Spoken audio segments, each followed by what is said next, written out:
إن الحمد لله نحمده ونستعينه ونستغفره ونعوذ بالله من شرور أنفسنا ومن سيئات أعمالنا من يهده الله فلا مضل له ومن يضلل فلا هادي له وأشهد أن لا إله إلا الله وحده لا شريك له وأشهد أن محمدا عبده ورسوله أما بعد فإن خير الحديث كتاب الله وخير الهدي هدي محمد صلى الله عليه وسلم وشر الأمور محدثاتها وكل محدثة بدعة وكل بدعة ضلالة وكل ضلالة في النار. قال سبحانه وتعالى فاعلم أنه لا إله إلا الله.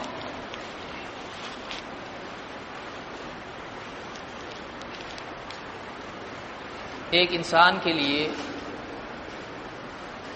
دین کا سیکھنا ضروری ہے اور تمام علوم میں سب سے افضل ترین علوم دینی علوم ہیں. دنیا کے علوم ہیں ان کا فائدہ ہے، ٹیکنالوجی ہے، جو کچھ بھی ہے، انجینئرنگ ہے، ڈاکٹری ہے، یا اس طرح سے جتنے دوسرے فنون ہیں یا علوم ہیں، ان کا اپنا ایک فائدہ ہے، لیکن سب سے زیادہ نفع والا علم وہ ہے جو دنیا اور آخرت دونوں میں انسان کو فائدہ پہنچائے، جو انسان کے کردار کو سنوارے. اور وہ علوم دینی علوم ہیں، دین کے علوم ہیں. اور دینی علوم میں بھی سب سے افضل ترین اور بنیادی علم اگر ہے تو وہ عقیدے والا علم ہے، کیونکہ اگر آدمی کا عقیدہ صحیح نہ ہو اور وہ آدمی اخلاق کے اعتبار سے اچھا ہو، عبادات کرتا ہو، نیکیاں کرتا ہو، تو بہت ممکن ہے کہ غلط عقیدے کی وجہ سے اگر ایسا عقیدہ وہ رکھے ہوئے ہے کہ اسلام سے باہر نکل جاتا ہے تو ساری نیکیاں برباد ہو جائیں گی اور ہاتھ میں کچھ بھی نہیں آئے گا. اس لیے سارے علوم میں سب سے افضل ترین علم عقیدے کا علم ہے، اور عقیدے میں سب سے اہم ترین چیز توحید ہے. دنیاوی علوم ہیں ان میں ان کے مقابلے میں دینی علوم زیادہ بہتر ہیں، اس لیے کہ ان کا فائدہ دنیا اور آخرت دونوں میں ہے. لیکن دینی علوم میں بھی جیسے فقہ ہے، سیرت ہے، حدیث ہے، بہت سارے اور علوم ہیں، تجوید کا علم ہے، یا اسی طرح سے اور علوم ہیں. ان میں سب سے افضل علم اگر کوئی ہے تو وہ عقیدے کا ہے کہ عقیدہ انسان کا صحیح ہو جائے. اور عقیدے میں نبیوں کے بارے میں، آخرت کے بارے میں، اور بھی چیزیں بہت ساری ہیں عقیدے میں. ان میں سب سے اہم اور مرکزی محور جس کو آپ کہیں، سینٹرل ایکسس، تو وہ توحید کا علم ہے. کیونکہ توحید کے بغیر ایک آدمی واقعی مسلمان نہیں ہو سکتا ہے. کیا یہود آخرت کو نہیں مانتے ہیں؟ مانتے ہیں. کیا نصارہ نہیں مانتے؟ مانتے ہیں. کئی لوگ ہیں جو کئی باتوں کو عقیدے کی ہوتی ہیں جزئی اعتبار سے مانتے ہیں، لیکن ان میں سب سے بڑا اختلاف اگر انسانیت میں آیا ہے تو وہ کہاں آیا ہے؟ توحید میں. اس لیے سب سے اہم علم توحید کا علم ہے. اس لیے آج کے اس درس میں ہم اسی موضوع کو شروع کریں گے کہ توحید کیا ہے اور توحید کی کتنی قسمیں ہیں اور ان کی تفصیل کیا ہے. اس سے پہلے درس میں ہم نے عقیدے کی اہمیت دیکھی تھی. اب اس درس میں ہم توحید کی قسمیں دیکھیں گے. قسمیں، کیٹیگریز کیا ہیں اس کی. توحید ہے کیا چیز؟ بار بار آدمی سنتا ہے توحید، واقعی توحید ہے کیا؟ اس سے پہلے آپ کو یاد ہوگا کہ توحید کے بارے میں میں نے کچھ سمجھایا تھا. توحید اس طرح سے لکھتے ہیں. توحید کیا معنی ہے؟ توحید کے اللہ کی عبادت کرنا، یہ معنی ہے. ڈکشنری کے اعتبار سے کیا معنی ہے؟ یونیفیکیشن، یعنی اس کا اردوفیکیشن کیا ہوگا؟ ایک کرنا. ایک کرنا. یونیفیکیشن انگلش میں ہوتا ہے، اردو میں کیا ہوتا ہے؟ ایک کرنا. ایک کرنا یعنی سب کو ملا کے، جیسے موسیٰ علیہ السلام کے زمانے میں ہوا تھا، سب کے لاؤ سونے کی چیزیں لاؤ، سب کو ملا کے ایک بچڑا بناؤ، سب کا ملا کے ایک، ایسا. پھر سب ہٹا کے ایک معبود، یعنی سب کا انکار کر کے ایک اللہ کے معبود ہونے کا اقرار کرنا. عام طور سے توحید کا تعلق توحید الوہیت سے جوڑا جاتا ہے، یعنی الہ کون ہے؟ اللہ ہے. لیکن توحید کی اور بھی قسمیں ہیں، وہ ہم کو آج کے درس میں دیکھنا ہے. توحید کا لفظ اللہ کے نبی صلی اللہ علیہ وسلم کے کلام میں موجود ہے. حدیثوں میں توحید یہ لفظ آیا ہے. اس لیے کوئی آدمی اگر اس غلط فہمی میں ہو کہ یہ ورڈ ہی نہیں ہے قرآن و حدیث میں، تو قرآن میں التوحید تو لفظ نہیں آیا ہے، لیکن قرآن میں توحید کی پوری دعوت موجود ہے. اور حدیث میں دعوت کے ساتھ ساتھ یہ لفظ بھی موجود ہے. دو حدیثیں یہاں پر بطور مثال میں ذکر کروں گا، آپ کے نوٹس میں بھی ہوگا، پیج نمبر 23 پر 23 پہ آپ دیکھیں گے. اللہ کے رسول صلی اللہ علیہ وسلم فرماتے ہیں، اس سے پہلے بھی حدیث ہم دیکھ چکے ہیں، یعذب ناس من اہل التوحید فی النار، اہل توحید میں سے کچھ لوگوں کو جہنم میں عذاب دیا جائے گا، حتی یکون فیہا حمما، یہاں تک کہ وہ جہنم میں جل کر کوئلہ ہو جائیں گے. ثم تدرکہم الرحمہ فیخرجون، پھر اللہ کی رحمت ان کو پائے گی، اللہ کی رحمت ان کو پائے گی تو وہاں سے وہ نکالے جائیں گے. یہاں پر آپ دیکھیں گے لفظ آیا ہے اہل التوحید.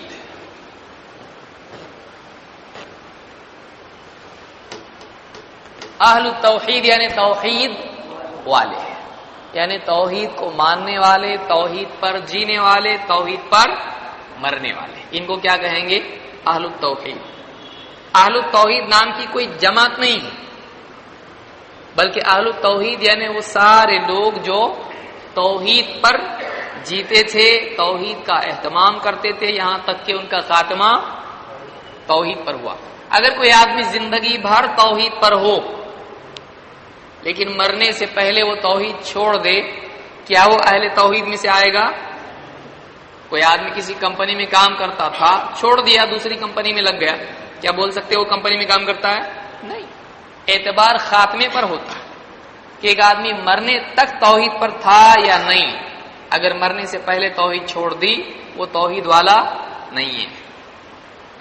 تو یہ حدیث امام احمد نے اپنی مسند میں اور امام ترمذی نے اپنی سنن میں ذکر کی. اس کو کافی ہم سمجھا چکے ہیں پچھلے دروس میں، اس لیے اس کو ہم زیادہ ڈیٹیل میں دیکھنے کی بھی حاجت ہے نہیں ہے. تو اس حدیث سے معلوم ہوا توحید کی فضیلت ہے، اور ایک توحید والا جہنم میں جائے بھی تو اللہ کی رحمت اس کو پائے گی اور وہ جہنم سے نکالا جائے گا. اس میں لفظ آیا ہے اہل التوحید، جس سے معلوم ہوتا ہے کہ توحید کی اہمیت بہت زیادہ ہے اور توحید والے ہی جہنم سے نکالے جائیں گے. دوسری حدیث امام ابن ماجہ نے اور اسی طرح سے امام احمد نے روایت کی ہے. کیا حدیث ہے؟ عائشہ اور ابو ہریرہ رضی اللہ تعالیٰ عنہ فرماتے ہیں، دو راوی ہیں، کبھی ایسا ہوتا ہے کہ ایک حدیث کے ایک سے زیادہ راوی ہوتے ہیں. ان رسول اللہ صلی اللہ علیہ وسلم کان اذا اراد ان یضحی، اللہ کے رسول صلی اللہ علیہ وسلم جب جانور کی قربانی کا ارادہ کرتے، اشترا کبشین، تو آپ دو بکرے خریدتے.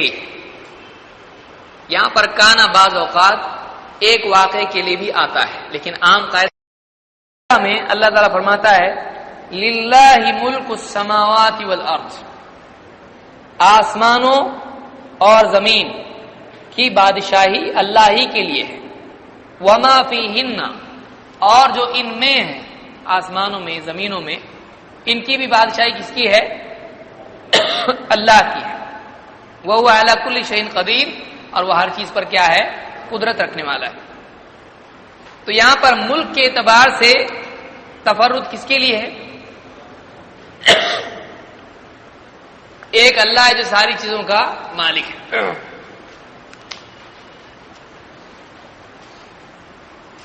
تدبیر امر کے اعتبار سے، نظام چلانے کے اعتبار سے اللہ تعالیٰ فرماتا ہے یدبر الامر من السماء الى الارض،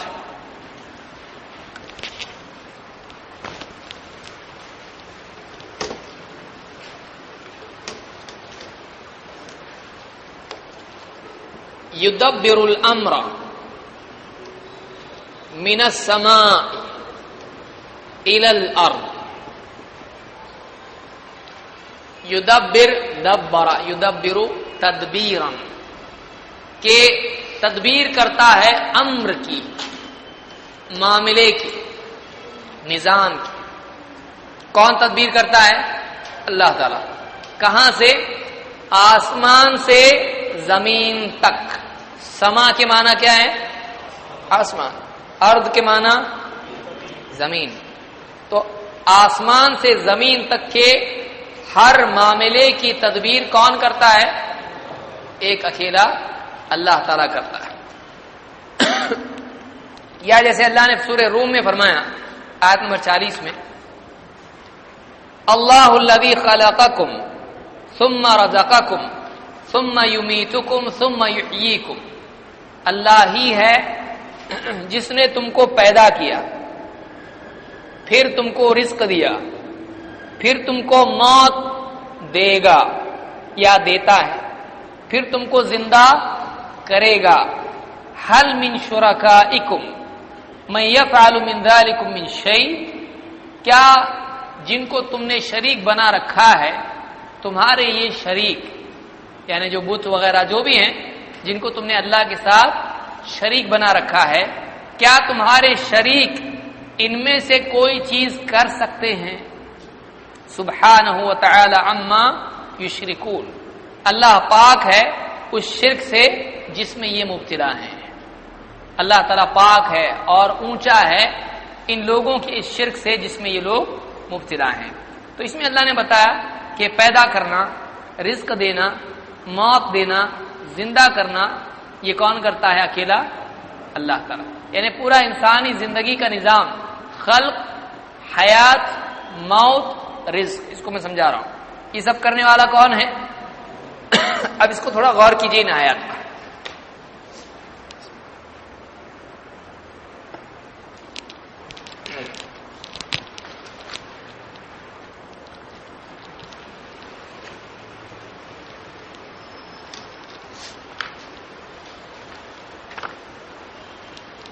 اللہ الذی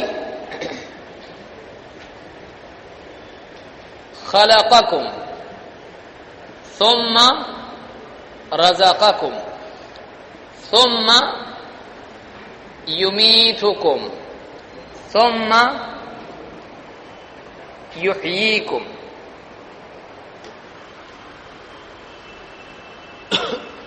اللہ ہی ہے جس نے تم کو کیا کیا؟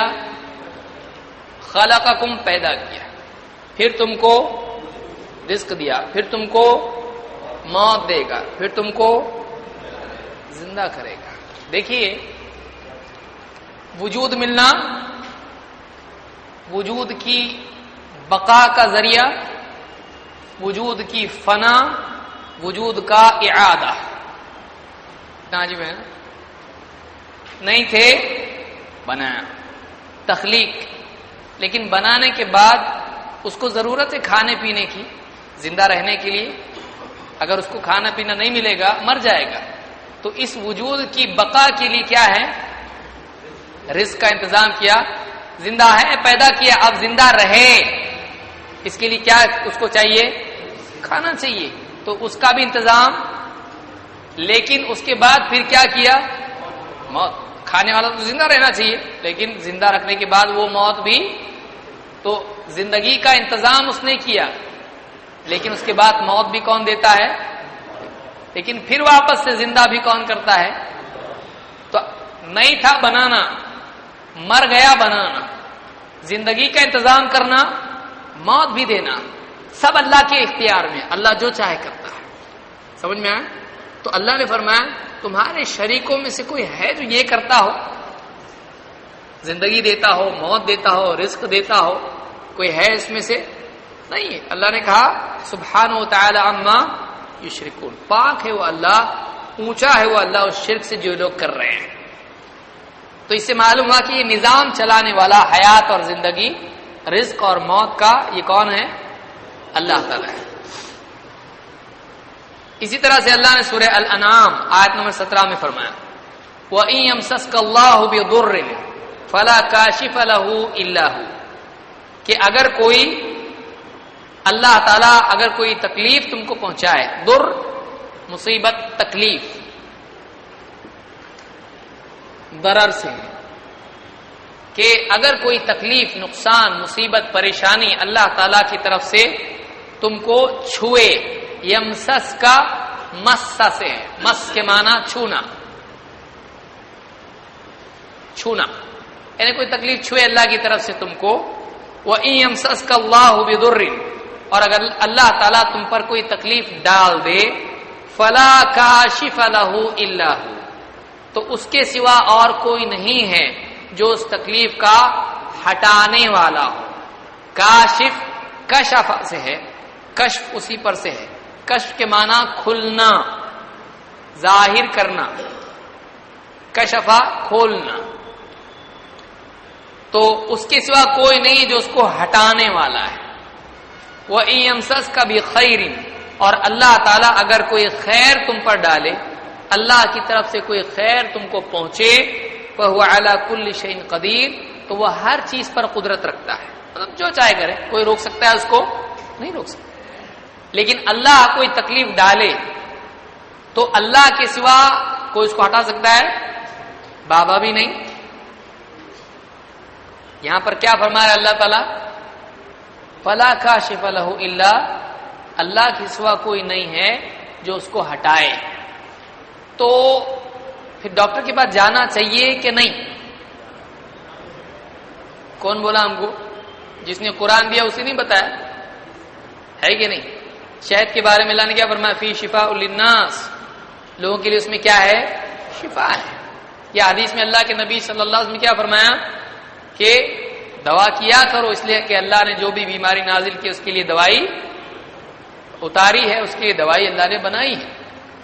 تو دوائی سے علاج ہوتا ہے. لیکن کہ پھر دیکھو ہم بھی جاتے ہیں نا قبر کے اوپر، تو یہ کس نے بولا؟ یہ کسی نے بتایا؟ اللہ نے بتایا، رسول نے بتایا. تو ہم وہ علاج کرتے ہیں جو ہم کو اجازت ملی ہے، جس کی اجازت ملی نہیں وہ علاج ہم نہیں کرتے ہیں. تو اللہ کے سوا کوئی بھی شفا دے سکتا ہے؟ خود ابراہیم علیہ السلام نے کہا وَإِذَا مَرِضْتُ فَهُوَ يَشْفِينِ، جب میں بیمار ہو جاتا ہوں تو مجھ کو اللہ تعالیٰ ہی شفا دیتا ہے. اسی لیے اللہ کے نبی صلی اللہ علیہ وسلم بھی جب دعا پڑھتے تھے بچوں پر یا کسی بیمار پر، تو اس میں دعا میں کیا الفاظ ہیں؟ لا شفاء الا شفاءک، تیری شفا کے سوا کوئی شفا نہیں ہے. تو وَإِن يَمْسَسْكَ اللَّهُ بِضُرٍّ فَلَا كَاشِفَ لَهُ إِلَّا هُوَ، اگر اللہ تعالیٰ تجھ کو کوئی تکلیف پہنچائے تو اس کے سوا کوئی نہیں ہے جو اس تکلیف کا ہٹانے والا ہے. وَإِن يَمْسَسْكَ بِخَيْرٍ، اور اللہ تعالیٰ اگر کوئی خیر تجھ کو پہنچائے تو وہ ہر چیز پر قادر ہے. اللہ جو چاہے دے سکتا ہے، جو چاہے کر سکتا ہے. اسی طرح سے نظام چلانے کے بارے میں اللہ نے بتلایا یولج اللیل فی النہار ویولج النہار فی اللیل، وہی اللہ ہے جو رات کو دن میں داخل کرتا ہے، اور ویولج النہار فی اللیل، اولجا کے معنی ہوتے ہیں داخل کرنا، اولجا یلج کے معنی داخل ہونا، علاج، جو رات کو دن میں داخل کرتا ہے اور دن کو رات میں داخل کرتا ہے. وَسَخَّرَ الشَّمْسَ وَالْقَمَرَ، اور وہی ہے جس نے سورج اور چاند کو مسخر کر رکھا ہے، وہی ہے جس نے سورج اور چاند کو پابند بنا رکھا ہے. رات کو دن میں، دن کو رات میں داخل کرتا ہے، کیا مطلب ہے؟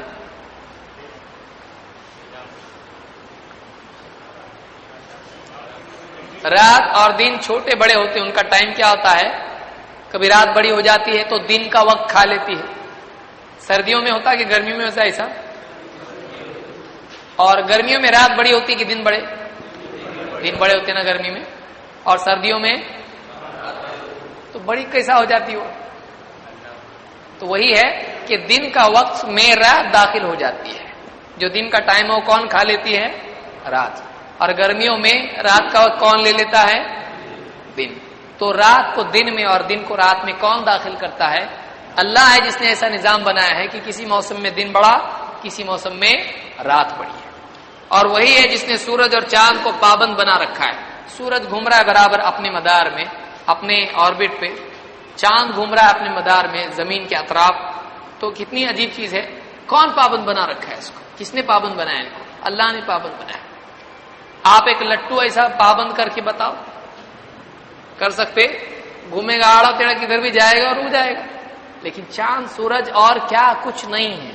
ان سب کو برابر پابندی سے کون گھماتا ہے؟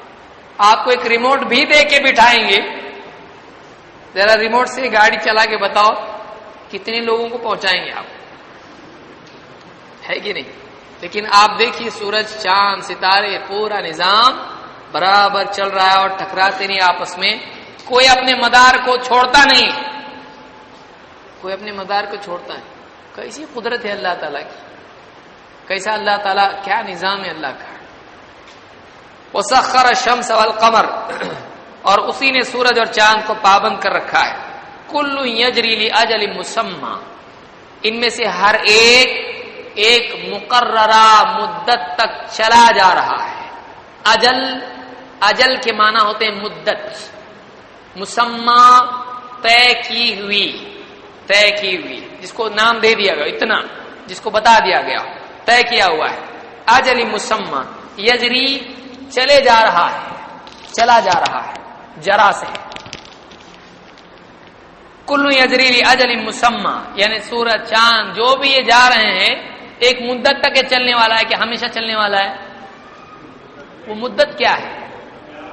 قیامت. قیامت کے دن سب کیا ہو جائے گا؟ اذا الشمس كورت، قیامت کے دن سب ختم کر دیا جائے گا. یوم تبدل الارض غیر الارض والسماوات. ذالکم اللہ، دیکھیے اب آخری لفظ کیا آ رہا ہے؟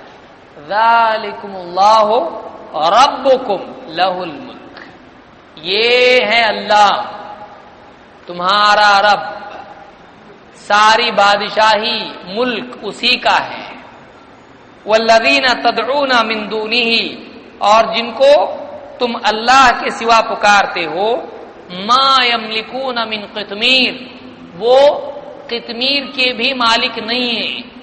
قطمیر کھجور کے اوپر، کھجور آپ کھاتے ہو، اس کی گٹھلی کے اوپر ایک سفید کورنگ ہوتا ہے، اس کورنگ کو کیا بولتے ہیں؟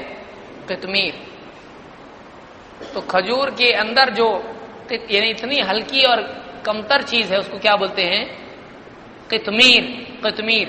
تو اللہ تعالیٰ فرماتا ہے کہ والذین تدعون من دونہ، جن کو تم اللہ کے سوا پکارتے ہو وہ قطمیر کے بھی مالک نہیں ہیں.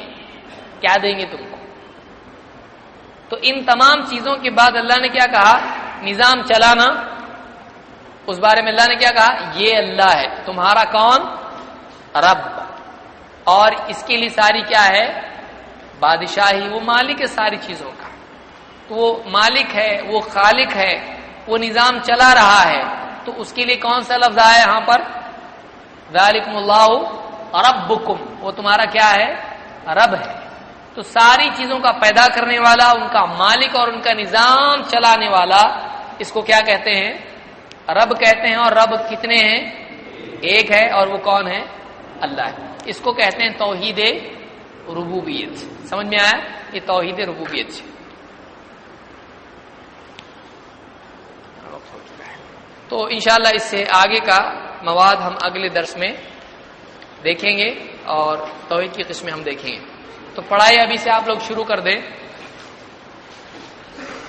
اور پرچہ آپ جو بھی اس سلسلے میں اردو ہندی مراٹھی میں جس کو جو امتحان دینا ہے، جو امتحان دینا چاہتا ہے وہ دے، جو نہیں دینا چاہتا ہے وہ نہ دے، اس میں کوئی مسئلہ نہیں ہے.